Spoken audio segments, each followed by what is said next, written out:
Class 12th Hindi, जिसका आरो part 2 आलो धंधा। क्वेश्चन नंबर 1, सबसे तेज बौछारें गई भादो आया के बाद प्राकृतिक में परिवर्तन कवि ने दिखाया गया है, इसका वर्णन अपने शब्दों में करें। उत्तर, पतंग कविता में कवि आलोक अंधा ने अपनी बच्चों की बाल सुलभ इच्छाओं और उमंगों का प्रकृति के साथ उनमें रचनात्मक संबंधों का अत्यंत सुंदर चित्रण करते हुए यह अभिव्यक्त किया है कि भादो मास गुजर जाने के बाद घनघोर बारिश समाप्त हो जाती है, शरद ऋतु का आगमन होता है, खरगोश की लाल आँखों जैसी चमकीली धूप निकल आती है, उसके कारण चारों ओर उज्ज्वल चमक बिखर जाती है, आकाश साफ और मुलायम हो जाता है, हवाओं में एक मनोरम सुगंधित महल फैल जाती है। शरद ऋतु के आगमन से चारों ओर उत्साह और उमंग का वातावरण होता है, जो पतंगबाजी का माहौल बन जाता है। क्वेश्चन नंबर 2, सोचकर बताइए कि पतंग के लिए सबसे हल्की और रंगीन चीज़, सबसे पतला कागज और पतली कमानी जैसे विशेषणों का प्रयोग क्यों किया गया है। उत्तर, पतंग के लिए सबसे हल्की और रंगीन चीज़, सबसे पतला कागज, सबसे पतली कमानी जैसे विशेषताओं का प्रयोग कर कवि उसका साकार रूप पाठकों के सामने रखना चाहते हैं और उनमें मन से जिज्ञासा जगाना चाहते हैं तथा पतंग को विशिष्ट बनाकर उसकी ओर ध्यान आकर्षित करना चाहते हैं, और क्योंकि विशेष वस्तु प्राप्त की लालसा सबसे भीतर होती है। क्वेश्चन नंबर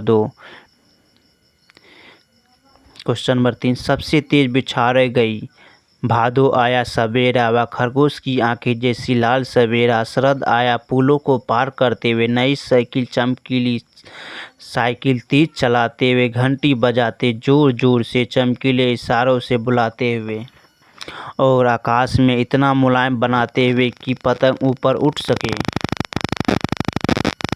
उत्तर, तेज बौछारें दृष्टि गतिशील बिंब, सवेरा व दृश्य स्थिर बिंब, खरगोश की आंखों जैसा लाल सवेरा दृश्य स्थिर बिंब, पुलों को पार करते हुए दृश्य गतिशील और बिंब, अपनी नई चमकीली साइकिल तेज चलाते हुए दृश्य गतिशील बिंब, घंटी बजाते हुए जोर जोर से श्रेय बिंब, चमकीले इशारों से बुलाते हुए दृश्य गतिशील बिंब, आकाश को इतना मुलायम बनाते हुए स्पर्श बिंब, पतंग ऊपर उठ सके दृश्य स्थिर बिंब। जन्म से ही वे अपने साथ लाते हैं कपास के बारे में सोचे और कपास के बच्चों का संबंध बन सकता है।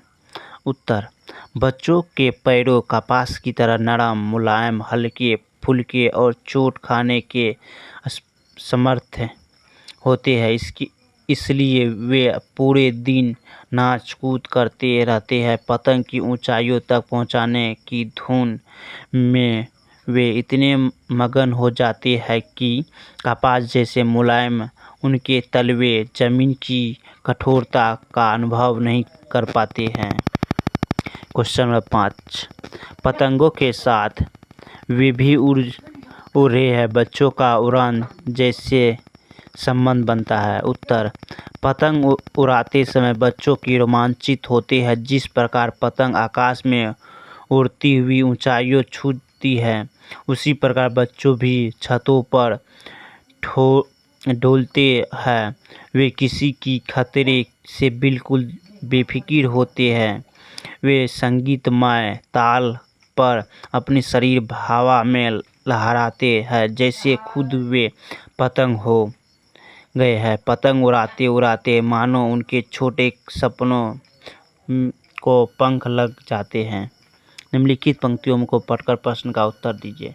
छतों को नरम बनाते हुए, दिशाओं को मृदंग की तरह बजाते हुए, अगर वे कभी गिरती है छतों के खतरनाक किनारों से और बच जाती है, तब तो वह और भी निडर होकर सुनहरे सूरज के सामने आते हैं। दिशाओं को मृदंग की तरह बजाते हुए का तात्पर्य क्या है?